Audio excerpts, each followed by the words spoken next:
Assalamualaikum warahmatullahi wabarakatuh. Pada kesempatan kali ini, saya akan menjelaskan gambaran usulan penelitian yang saya lakukan.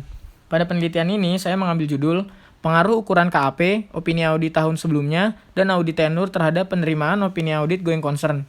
Studi empiris pada perusahaan sektor jasa terdaftar di Bursa Efek Indonesia tahun 2015 sampai 2018. Sebelumnya, izinkan saya memperkenalkan diri terlebih dahulu. Nama saya Ramadan Aldino, mahasiswa akuntansi S1 Fakultas Ekonomi dan Bisnis UPN Veteran Jakarta. Presentasi ini saya lakukan dalam rangka memenuhi tugas mata kuliah metodologi penelitian akuntansi. Berikut adalah pokok bahasan yang akan saya bahas dalam presentasi ini. Latar belakang penelitian, rumusan masalah, tujuan penelitian, dan manfaat penelitian. Latar belakang. Opini audit going concern adalah opini yang dikeluarkan oleh auditor untuk mengevaluasi apakah ada kesangsian tentang kemampuan perusahaan untuk mempertahankan kelangsungan hidupnya. Fenomena. Kasus yang terkait dengan going concern yaitu gagal bayar kewajiban yang menimpa PT Metro Batavia. Perusahaan yang mengelola maskapai Batavia Air itu tidak bisa membayar hutang sebesar 4,68 juta dolar kepada International Lease Finance Corporation atau ILFC.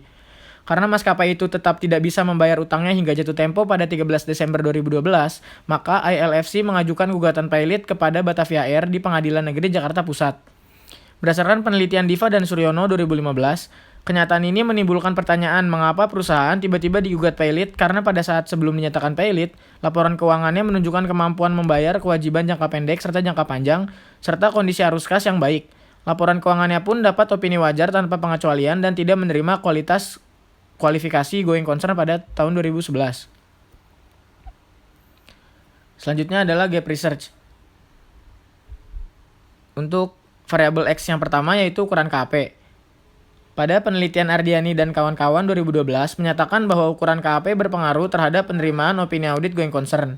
Sementara pada penelitian Ardiati 2018 menyatakan bahwa ukuran KAP tidak berpengaruh terhadap penerimaan opini audit going concern. Yang selanjutnya variabel X yang kedua yaitu opini audit tahun sebelumnya. Pada penelitian Dewayanto 2011 menyatakan bahwa opini audit tahun sebelumnya berpengaruh terhadap penerimaan opini audit going concern. Hal serupa juga dinyatakan dalam penelitian Pratiwi dan Lim 2018 dan Haris dan Merianto 2015 dan juga Santosa dan Wedari 2007. Sementara dari hasil penelitian Syahputra dan Yahya 2017 menyatakan bahwa opini audit tahun sebelumnya tidak berpengaruh terhadap penerimaan opini audit going concern. Variabel X yang ketiga yaitu audit tenur, yang mana Dewayanto 2011 dalam penelitiannya menyatakan bahwa audit tenur berpengaruh terhadap penerimaan opini audit going concern. Hal yang sama juga dinyatakan oleh Ardiati 2018 dan Syahputra dan Yahya 2017. Sementara Ardiani dan kawan-kawan 2012 dan Pratiwi dan Lim 2018 dalam penelitiannya menyatakan audit tenur tidak berpengaruh terhadap penerimaan opini audit going concern. Selanjutnya adalah rumusan masalah. Yang pertama, apakah ukuran KAP berpengaruh signifikan terhadap penerimaan opini audit going concern pada perusahaan sektor jasa terdaftar di Bursa Efek Indonesia tahun 2015 sampai 2018? Yang kedua, apakah opini audit tahun sebelumnya berpengaruh signifikan terhadap penerimaan opini audit going concern pada perusahaan sektor jasa terdaftar di Bursa Efek Indonesia tahun 2015 sampai 2018?